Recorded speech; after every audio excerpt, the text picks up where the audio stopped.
जब से मैंने मूलाधार की साधना शुरू की, कुछ ही दिनों बाद मुझे अंदर से कुछ ऐसा महसूस होने लगा जैसे कई अदृश्य प्राणी मेरे आसपास घूम रहे हों। उनका अस्तित्व तो साफ महसूस होता था, लेकिन वे चाहते क्या हैं ये समझ नहीं आ रहा था। एक दिन दोपहर का समय था।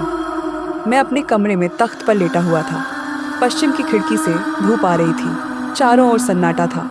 तभी राधा, मेरी काम वाली लड़की, अचानक आ गई। उसका काम करने का समय तो सुबह का था, फिर यह समय कैसे?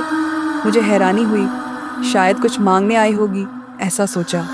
उसकी सांस तेज चल रही थी, लगा जैसे वह कहीं से दौड़ कर आई हो। वह सीधे मेरे तख्त पर बैठ गई। ऐसा पहले कभी नहीं हुआ था। उसका चेहरा लाल था, होंठ कांप रहे थे। उसकी आंखें मेरी तरफ घूर रही थी। उन आंखों में क्या आग जल रही थी समझ नहीं आया। उसके बाल खुले हुए थे और उसके व्यवहार में कुछ असामान्यता थी। मैं उसे देख रहा था, कौतूहल और डर के मिश्रित भावों के साथ। अचानक वह बोली, क्या देख रहे हो? पहचाना नहीं? तुम मुझे राधा समझ रहे हो, लेकिन मैं राधा नहीं हूँ। मैं डाकिनी हूँ, मूलाधार शक्तिपीठ की महाशक्ति डाकिनी। समझे? यह सुनकर मैं सन्न रह गया।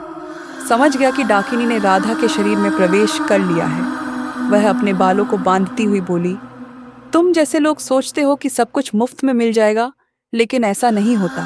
हर चीज का मूल्य चुकाना पड़ता है। जितना तुम दोगे उतना ही पाओगे। योग्यता और प्राप्ति एक ही सिक्के के दो पहलू हैं। उसकी बातें सुनकर मैं हैरान था। फिर वह बोली, मैं तुम्हारी सिद्धि बन चुकी हूँ। जो भी साधक मूलाधार पर अधिकार कर लेता है, उसी को मैं सिद्ध हो जाती हूँ। मेरी सिद्धि तुम्हारे जीवन के हर मोड़ पर काम आएगी। कुछ देर बाद राधा चीखती हुई फर्श पर गिर पड़ी। वह बेहोश थी। अगले दिन पता चला कि राधा गायब हो गई है। मैं गुरुजी के पास गया और सारी कहानी सुनाई। गुरुजी ने कुछ नहीं कहा, बस आंखें बंद करके सुनते रहे। बाद में गुरुजी ने मुझे समझाया कि शरीर की ऊर्जा बहुत कीमती है। तीनों शरीरों, स्थूल, भाव और सूक्ष्म की ऊर्जा अलग अलग होती है। इसे बचाने के लिए कम बोलना, एकांत में रहना, प्रकृति के करीब रहना और कुछ नियमों का पालन करना जरूरी है। कुछ दिनों बाद मुझे पता चला कि राधा अमरकंटक में है।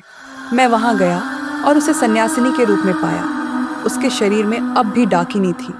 राधा की आत्मा गायब थी और उसका शरीर डाकिनी के कब्जे में था। डाकिनी ने मुझसे कहा, तुमने मुझे सिद्ध कर लिया है। अब मैं तुम्हारी सहयोगिनी हूँ। जब भी तुम्हें जरूरत होगी मैं आऊंगी। यह सुनकर मैं स्तब्ध रह गया। अब मैं कैसे इस डाकिनी से मुक्त होऊंगा? अगर आपको मेरी कहानी पसंद आई हो तो मेरे चैनल को सब्सक्राइब करें।